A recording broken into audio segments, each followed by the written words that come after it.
Welcome to another music video roundup. This one is somewhat special as it's the 10th edition. Thanks for anyone who bothered to watch me ramble on about music videos so far. Let's jump right into this week's selection. This week I have oklou for you, a multi-talented musician, producer and DJ. Next up is Chet Pyle's video release for Funny Man, piggybacking nicely on a similar, uncanny vibe. And ultimately warming things up again with Louis Culture's video for Babe.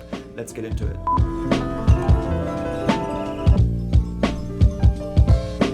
My YouTube algorithm must have shown me oklou's video because of musician MKII, who I saw live at Pop Culture Festival here in Berlin in 2023.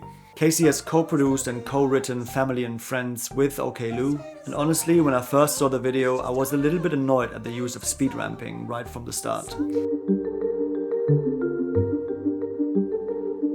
Speed ramping is a very popular / overused trope in music videos. You can for example see it a lot in recent videos for German rapper Paschanin.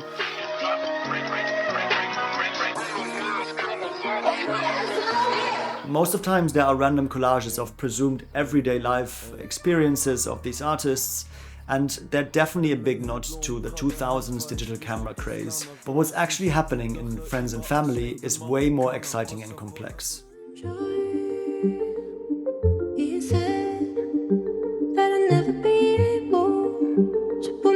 The camera's POV transports me into the cinematic language of films like Cloverfield, where a diegetic camera allegedly produces the film that we as the audience are seeing.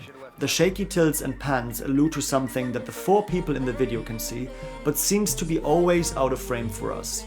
This is emphasized by oklou and her friends running around in panic, and it's never clear what they're running away from.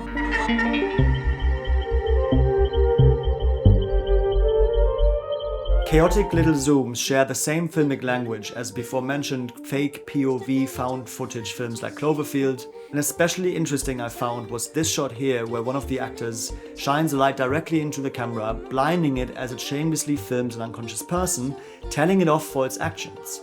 The suburban setting in France is really adding to the uncanny feeling of not knowing what is going on, as the streets are always completely empty.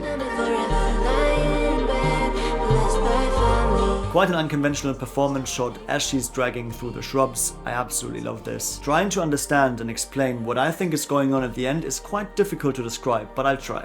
While I assume that the camera was always operated by one of the four people we are seeing in the beginning, the last couple shots of the video suggest otherwise. There seems to be a fifth entity. Maybe we're actually just seeing the subjective POV of that entity, and there's no camera at all. Because as we see the entity standing up here at the end, director Gil Garby is essentially subjectifying the POV, giving it an agency of some sort.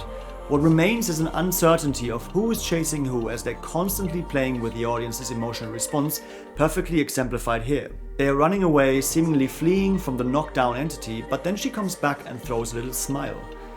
I took it that the more or less constant speed ramping in sync with the track's BPM distorts on one hand the feeling of time and space, but also gives the POV a pulse and brings it to life. Another aspect that I really enjoyed, and I'm not afraid to say it, is the over-sharpened HDR look. Working as a focus puller with cranked up peaking and boosted contrast to judge what is in focus leads to a phenomenon where, at least during the shooting, I really prefer the look of the over-sharpened footage to the original one. I would have loved to see some BTS of the making of this music video, but neither on the Instagram of cinematographer Josephine Drouin-Villard or director Gil Garby I found anything. Very disappointing. There seems to be a whole subgenre of music videos in the style, and honestly I find them quite mesmerizing.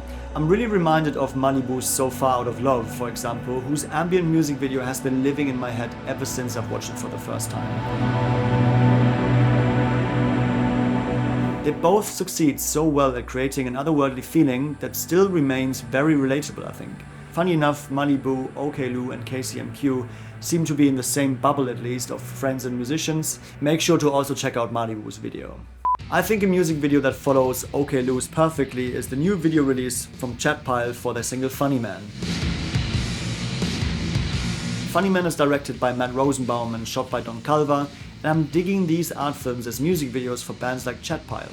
It's not often that I see music videos like this for sludge metal, post-rock, whatever you call it genres. It again, just like Family and Friends, plays with the feel of found footage, in this case maybe an old family VHS archive. I really like the look of these more high-budget camcorders, as it sometimes really reminds me of shooting on film. I find the deep depth of field very pleasing to watch. Also means, as a focus puller, I have to work way harder shooting wide open on large format sensors, honestly. Anyway, finding camcorders or in general vintage equipment for professional use and not just passion projects is becoming harder and harder. The prices on eBay and other marketplaces are constantly rising as the equipment is inevitably doomed to fail. I spoke to an OG camera repair shop here recently in Berlin because I have a fucked brown Nizo Super 8mm camera, and he told me that sadly he really thinks they seem to have lasted for a good 40 to 60 years, but this is the time where most of them will just fail. Especially cameras like these that are quite hard to service are becoming impossibly expensive to repair. Even though this conversation was about Super 8mm cameras, this is obviously also true for camcorders. So make sure you take good care of your equipment.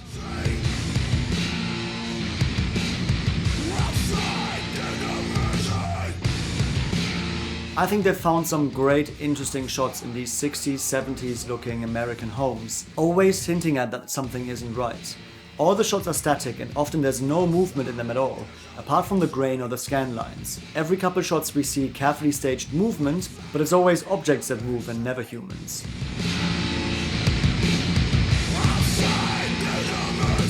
The only shot we get that even incorporates human matter is the shot of the hair flowing around in the shower sink, which works so great. I really try to make out a message in the shape of the hairs as they're flowing down the sink, desperately trying to figure out what happened to the humans who lived in this space.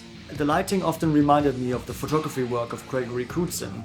It's a very similar atmosphere that is also playing with the absence of humans in suburban settings.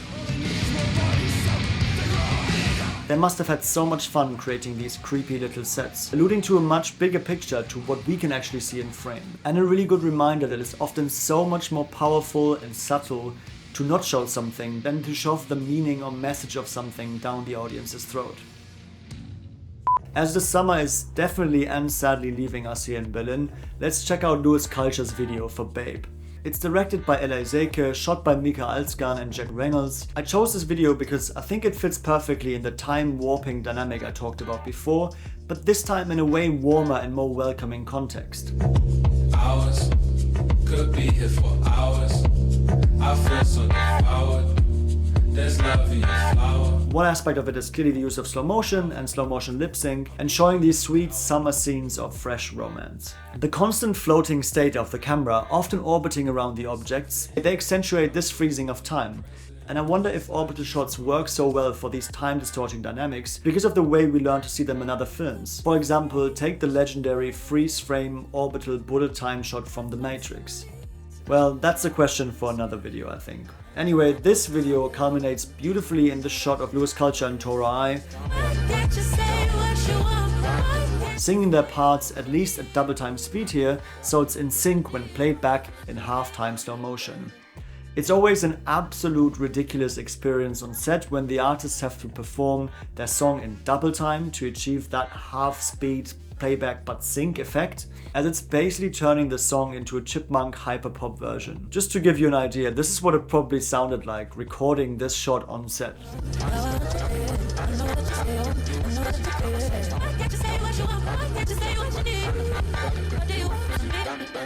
I love this video and song. It felt like a bittersweet goodbye to this year's summer, and honestly it made me miss living in London quite a lot. That's it for this week's music video roundup. Thanks again for sticking around with me for 10 editions of this already. I really appreciate it. As always, make sure to check out the music videos and the artists and crews behind it, and stay tuned for the next music video roundup.